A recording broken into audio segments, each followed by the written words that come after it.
Welcome to the Get Your Life Together Girl podcast, the ultimate blueprint to self-love and inner peace. I'm your host, Danielle Van. As a cognitive behavioral therapist, life coach, meditation teacher, and author, I've spent my life studying and learning from the stories that make us human. It's my passion and goal to help you shift your mindset and create a lifelong revolution.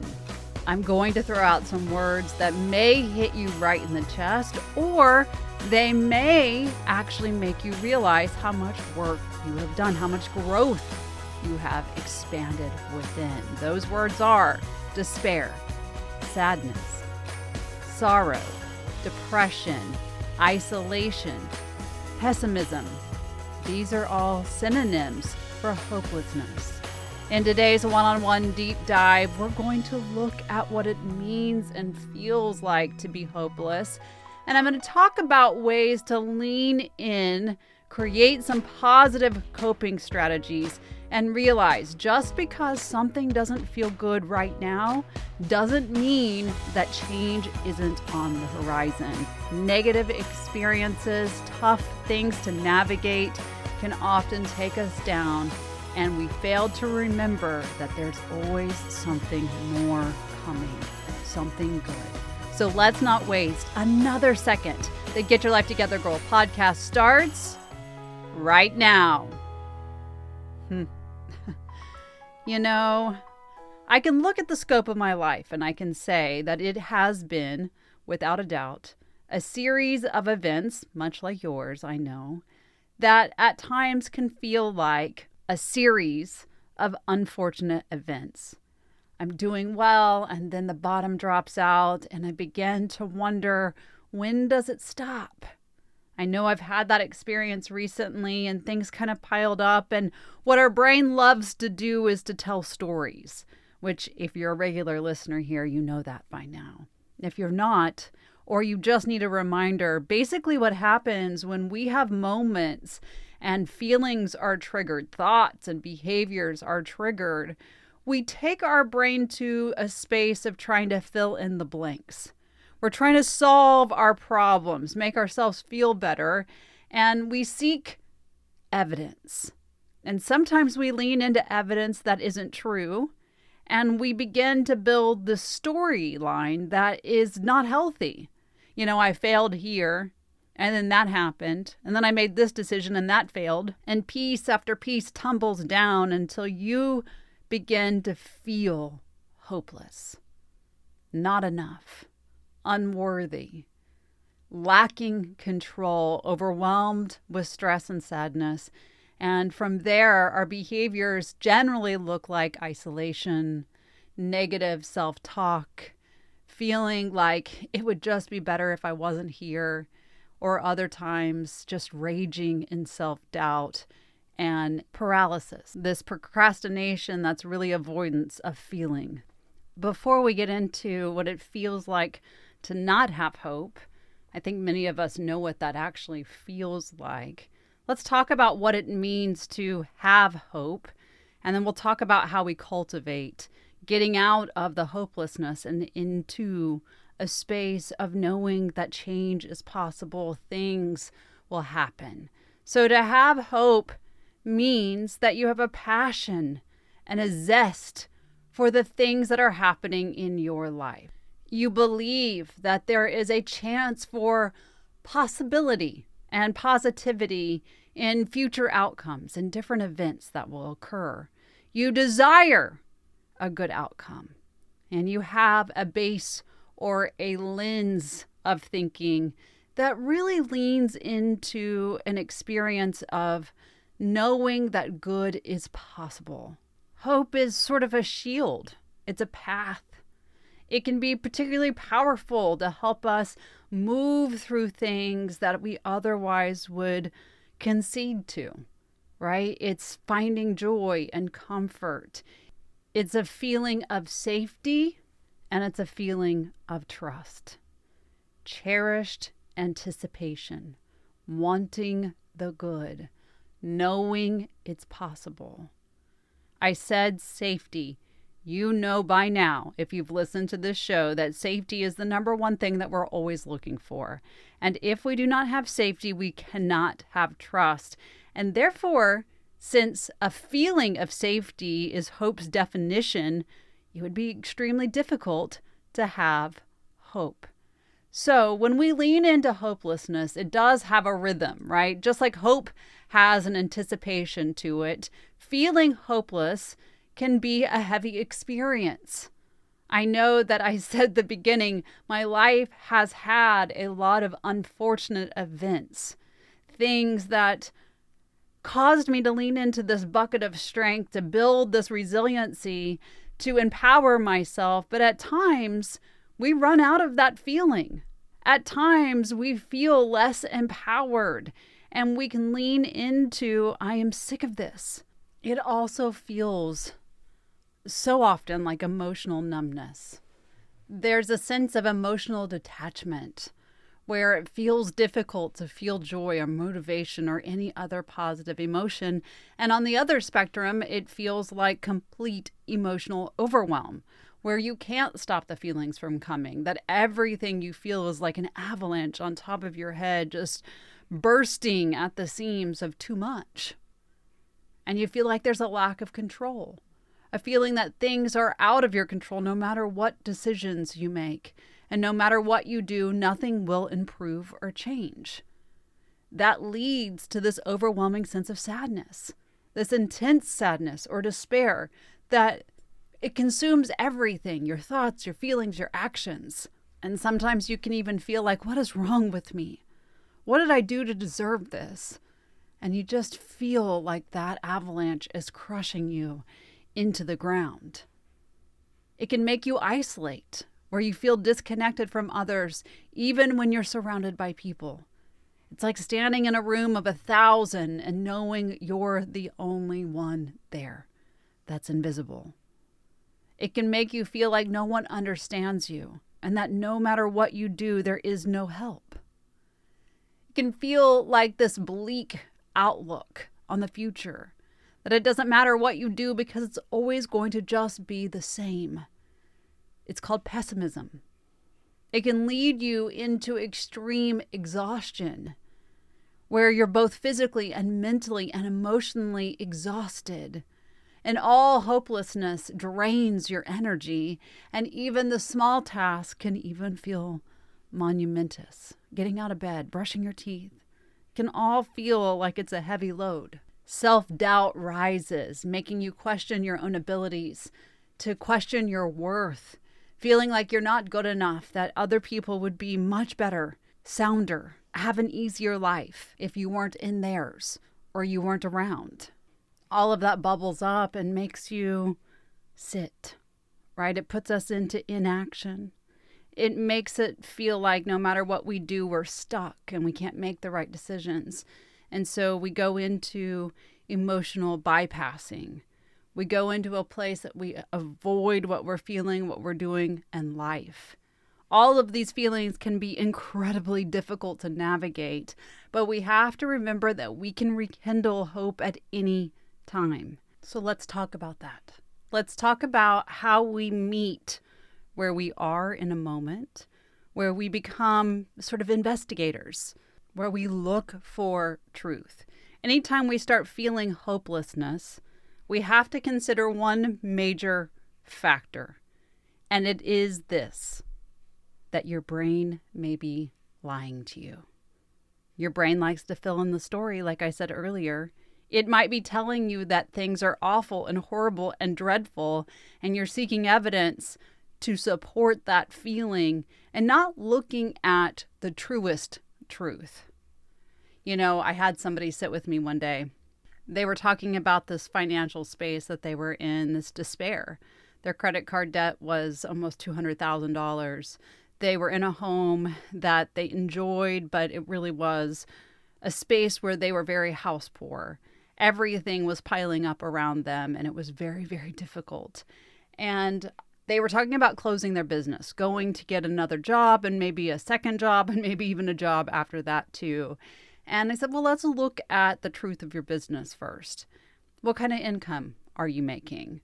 Well, when we did the numbers, the configuration of what they had in their business versus their outgoing, it was almost equal, right? So there wasn't much left over, but the bills were being paid. So that was the truth. So they began to realize that maybe things weren't as desperate as they thought. They were on this equal playing field. Yes, they needed to elevate, they needed to pay their debt down, but they needed to also realize that there was a sense of safety there because at the baseline, they were covered. It's those kind of moments where we look at, my brain is telling me the story of awful, horrible, dreadful. It's trying to convince you that it's not going to succeed, that you're not going to succeed, that nothing's going to get better. But when you look at what's really happening, you realize that the information is not accurate, that there's a distortion there. You might even feel like, I've tried everything already and nothing's working. I can't do this. I can't do that. But that's what's called a cognitive distortion, which leads us into the feeling of hopelessness. Perhaps you've only tried one or two things. Everything is a big number. And just by the sheer number of the law of averages, it's impossible for you to have tried everything. So we have to be open to the idea that maybe we've only tried a few things, which would naturally mean there would be hope for other things, right? That other things would work in its place. We also have to remember that hopeless thoughts feed hopeless feelings. And so if we're continuing that thought process, the brain is lying to us, it's easy to get caught up in that negative cycle of always, can't, won't, shouldn't, not good enough. It's hard to see your way into better, right? In that line of thinking where there's hopelessness of never, can't, shouldn't, won't, impossibility, we can argue the opposite. Because when you feel hopeless, you can think of all the reasons why nothing will get better, and it's harder to reach the evidence, the truth of the fact that it may, it can, it most likely will. So just like your brain is trying to find the evidence of won't, can't, and shouldn't, how about can, will, absolutely, possibility? How can you think your way into better? Thinking a bit about the potential positives can open up the possibilities. When there's a chance that things are maybe not as bad as you think they are, thinking about that guy with his business, what happens? You realize that there's a chance that things won't turn out the way that the brain is telling you. Arguing the opposite is going to allow you to not feel as heavy. It's going to allow you to gain some freedom from the hopelessness. Think about what you would gain if you didn't feel that way, right? So here we are, we're thinking that the brain may be telling us a story. We argue for the good evidence, not necessarily the bad. And then we begin to think about, what can I gain if I didn't feel this way? Thinking about what you gain on the outside feels like a big stretch. But upon a little bit more reflection, allowing yourself to get out of the fact that you may disappoint yourself, that you may fail, those hopeless indicators, we begin to worry less about disappointing ourselves, disappointing the world around us, and less about not taking action and thinking to ourselves, if I just did one small thing, maybe that would be the catalyst to something bigger. Let's stop right here and talk about what happens when we're in a moment of hardship. When we are here, when we're in the trenches, we are so focused on being on the outside of them. All we want to do is get to a place that feels steady. And that is rightful. It makes complete sense, right? And I'm not knocking that feeling. What I am saying is, if your focus is so far on the outside of this moment, you're missing what you are supposed to be doing right now. If I don't learn the lesson, if I don't take control, if I don't have understanding of what's happening in this moment, I have a really hard time getting out of that space. I'm rushing, letting time take the experience over, but I really don't add any resolution to it. So if I consider what I might gain if I take one small step and take my eyes off of that prize of getting out of this moment, and I get really narrowed in my focus, I have the ability to gain some hope back. I don't have to think about that it's hopeless, that I can't pay off all my debt in 1 second. I'm talking from that guy that we were having the conversation with. $200,000. Where am I going to reach for that? But I can actually increase my income, right? My business is doing well. I either need to get some more clients or I need to add maybe a part-time job. And I'm increasing. And by that sheer increase, I have the ability to move the debt down. If I allow myself to stop getting in the way of this big attainable goal and get down into the small steps, I have more safety. I have more control. I have more self-trust because I'm not chasing something that doesn't feel impossible. That also allows me to engage in problem solving. There's always something that you can do to solve a problem. There's always change. And it's always possible. So if you spend some time thinking about potential solutions to your problem, brainstorming ideas, getting those things on paper, giving yourself as many strategies as you can to address the problem, it helps you see, I may actually have that small step. I may actually have that pathway forward. And from there, I can develop a plan. I can say, you know what, of these ideas, this one's doable. I have the ability to do that. And so I'm going to do it. And I'm going to decide what's going to give me the biggest outcome in my smallest action. And when I take action, I put my plan in place, I have nothing but hope waiting for me. Let me give you something that I want you to really lean into. And it's the word shine. Shine. That feels good, right? It feels whole. It feels like our brain has the ability to reset and to get into a mindfulness that's calm and has clarity and confidence, which is a natural for hope. That S stands for stress skills. When we are emotionally triggered, when our bodies have taken on too much, when our brains are in survival mode and our nervous system has hit fight, flight, or freeze, we can't think clearly, right? And so hopelessness is an easy reach. But if we think about our stress skills and how we may actually get into a space of calm, we can take a 90-second pause. We can use our breath. We can create movement. We can take off our shoes and walk in the grass. We can call a friend. We can turn on some meditation music. What we want to do is get into a stress response that is a coping mechanism that turns off our body's release of stress hormone. We want to tell the brain, hey, you know what? We may be stressed, but we're actually okay. And we have a mechanism to get through this moment. And if we can do that, then we allow the brain to have some calm. One of my favorite things to do is to activate the vagal nerve. So using your body's natural ability to calm the nervous system through breath, but also through touch. So if you haven't tried this, I hope that I can accurately describe it to you without showing it to you. But take your fingers, your hands, and put them in front of you and have it where you're not palm side, but your finger side facing to you.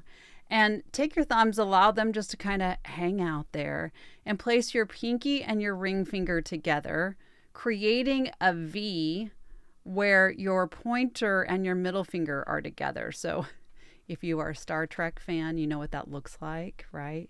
But create this V with both hands. You can even move your thumbs up to your pointer and your middle finger where they, just rest against it. Now take your hands palm side up and put them right against your head at your ears. So your pinky and your ring finger are going to be on your face. And your middle finger and your pointer finger are going to be on the back side where your, that deep curve of the outer ear sits. And you're going to make just a little bit of movement up and down where that V pushes up against your earlobe. It shouldn't be rushed. It shouldn't be hard. It should have no pain to it, but there should be a little bit of applied pressure. You're moving that hand up and down, going through the rim of the ear, just allowing some regulation to come with that little bit of stimulation. This actually helps promote relaxation, reducing stress, and activating the vagal nerve of the body, which has a critical role in regulating your body's relaxation response. So doing that is a major way to get into that shine effect where we're reducing our stress level. If we reduce our stress level, we're allowing ourselves to get into a space where we can even consider hope. Now let's go to the H. Happiness habits. Remember I said that if we do not feel a sense of safety, there is no trust, and therefore we can't get to hope, since that is the definition of hope. If we cultivate more positive feelings so that we can build a more helpful and hopeful mindset, we give ourselves the ability to get into some more happiness elements. So what makes you happy? What makes you feel like it's worth getting out of bed in the morning? It doesn't have to be something big. It can be something really, really small. It can be something as simple as, I love getting up to feed my dogs in the morning, or I enjoy waking up and getting my cup of coffee and taking a quick stroll across the neighborhood. Whatever it might be, what are these things for you?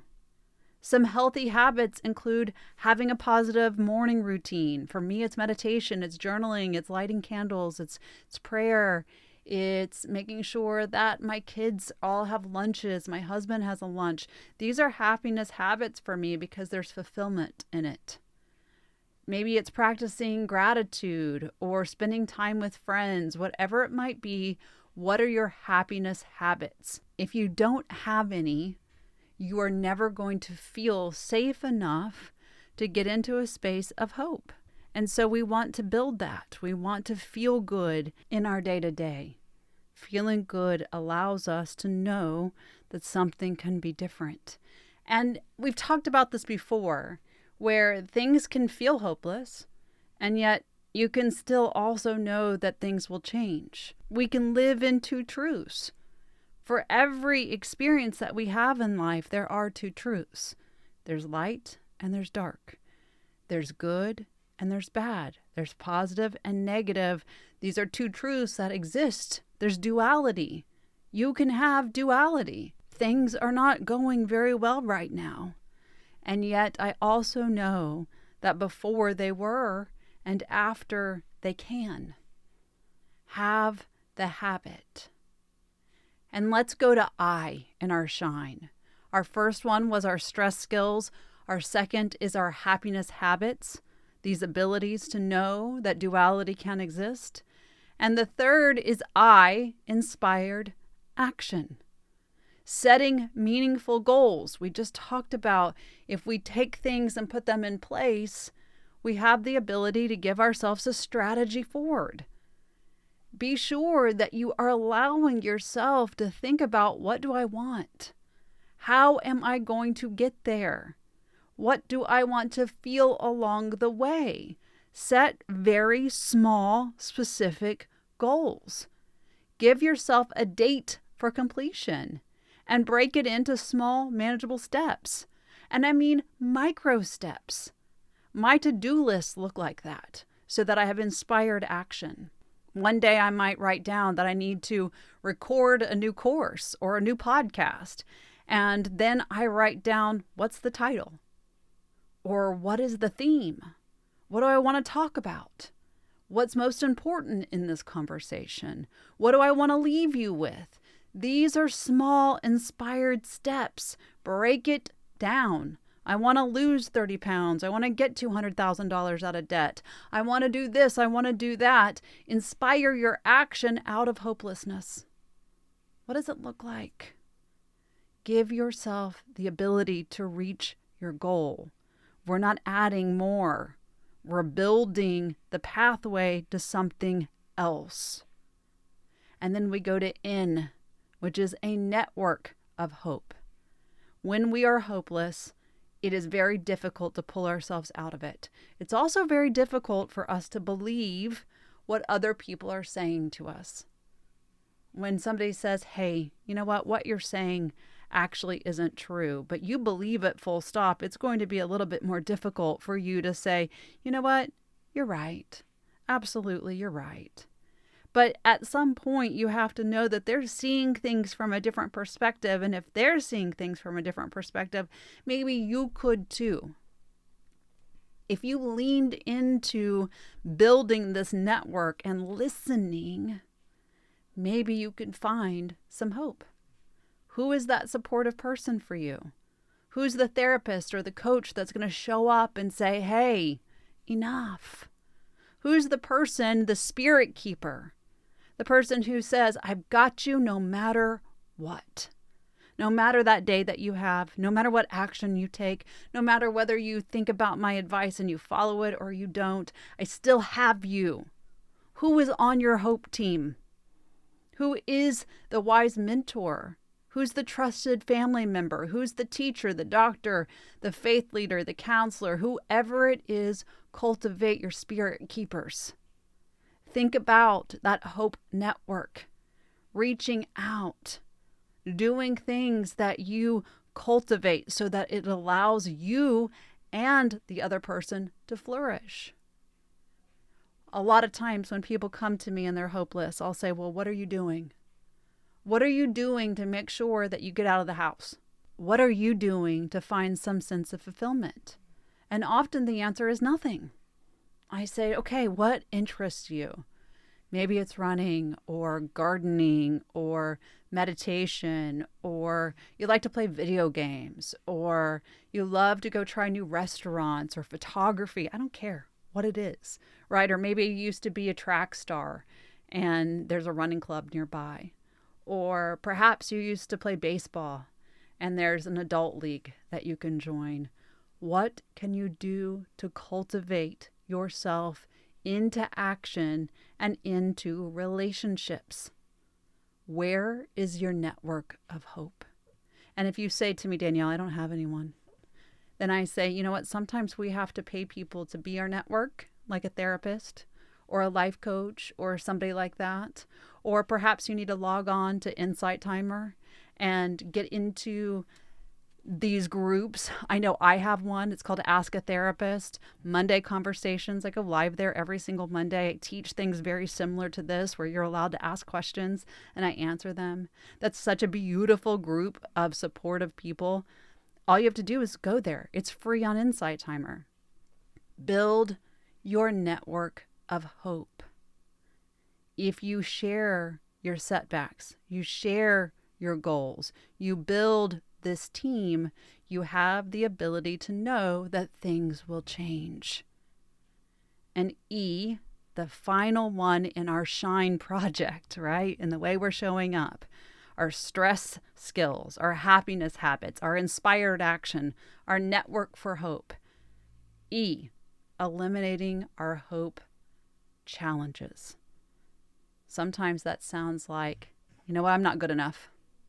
It's ruminating, it's worry, it's limited beliefs, it's that negative inner voice that will take you down faster, faster than anything else.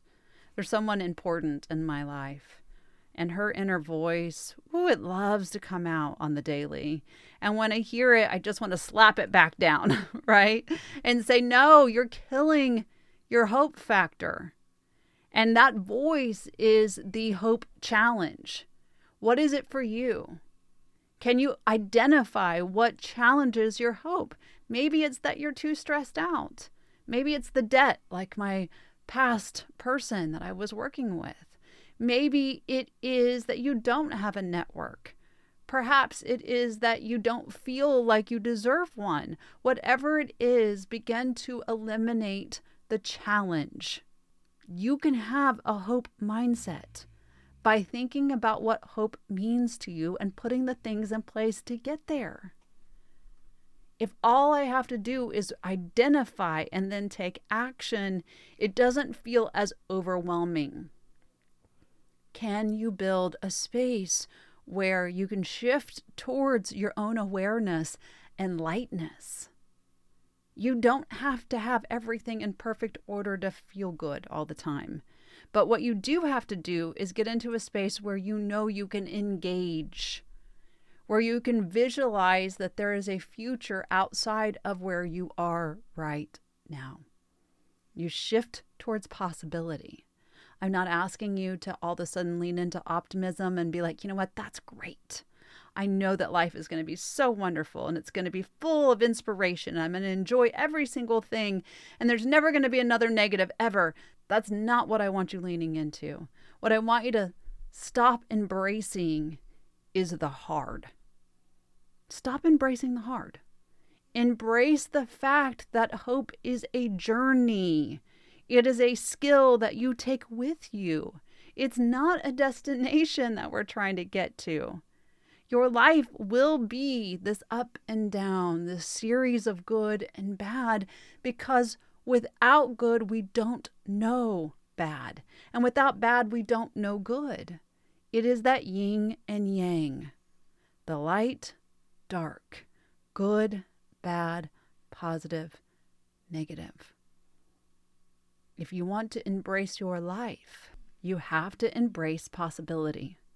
You have to embrace the fact that things will change, that there are things that you may not like, that may be hard, but you do have the ability to make change in them. I called this braving.